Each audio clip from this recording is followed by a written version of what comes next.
नमस्ते बच्चों, मैं आपका हिंदी टीचर आदर्श सीनियर सेकेंडरी स्कूल खाई शेरगढ़। पिछले वाली वीडियो में हमने किया था अभिव्यक्ति और माध्यम का पहला और दूसरा क्वेश्चन। अब हम करेंगे आगे तीसरा क्वेश्चन। जनसंचार कितने प्रकार का होता है? संचार कई प्रकार का होता है। इसे मुख्य रूप से मौखिक और अमौखिक दो भागों में बांटा जा सकता है।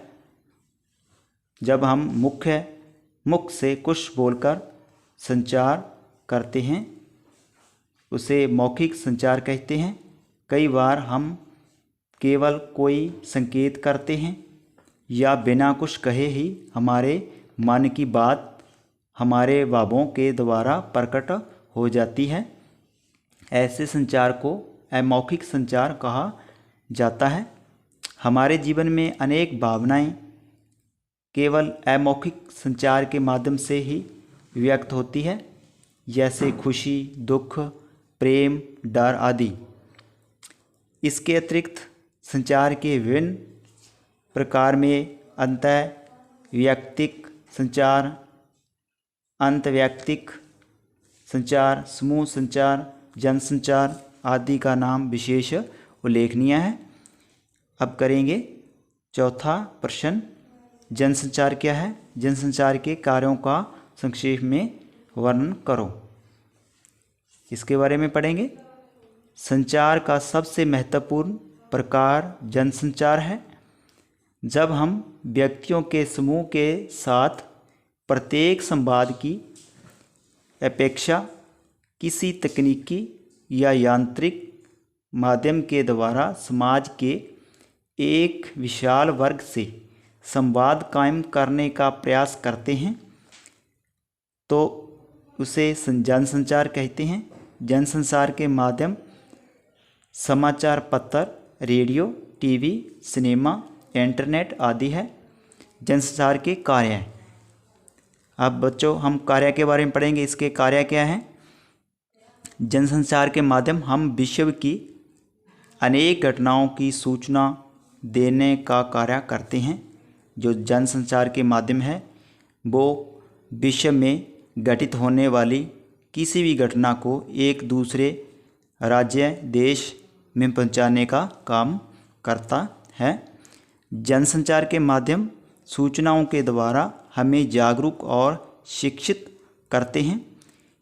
जो जनसंचार के माध्यम है उनके द्वारा हम शिक्षा के प्रति जागरूक होते हैं और जो सूचनाएं के द्वारा हमें जागरूक करवाते हैं। इसका तीसरा पॉइंट करेंगे। जनसंचार के माध्यम हमारा मनोरंजन करने का कार्य भी करते हैं। तो बच्चों ये जो जनसंचार के माध्यम है ये एक मनोरंजन का भी साधन है। जैसे टीवी में कोई सीरियल देखना, जो कि और कोई नाटक वगैरह आजकल मन बहलाने के लिए देखते हम, ये जनसंचार का ही एक माध्यम है। जनसंचार के माध्यम किसी देश या समाज का एजेंडा भी तय करते हैं। ये किसी घटना या मुद्दे को चर्चा का विषय बनाकर सरकार और समाज को उस पर अनुकूल प्रतिकूल करने पर बाध्य भी करते हैं। जनसंचार माध्यम का एक अन्य प्रमुख कार्य समाचार और संस्थाओं के कामकाज पर निगरानी रखना भी है। सरकार द्वारा किए गए किसी भी गलत कार्य को जनता के सामने लाने की जिम्मेदारी जनसंचार माध्यम पर ही है। जनसंचार माध्यम विभिन्न लोगों को अपने विचारों की अभिव्यक्ति के लिए मंच भी प्रदान करते हैं, जिससे लोकतांत्रिक व्यवस्था मजबूत होती है। ये हमारे 2 क्वेश्चन कंप्लीट हो चुके हैं। आपने इसको अच्छी तरह याद भी करना है और लिखना भी है। आगे वाली वीडियो में हम 5वां जो इसका क्वेश्चन है, स्वतंत्रता से पूर्व तथा स्वतंत्रता प्राप्ति के बाद के कुछ प्रमुख हिंदी समाचार पत्र पत्रिकाएं तथा पत्रकारों के नाम लिखिए। ये प्रश्न करेंगे। और थैंक यू।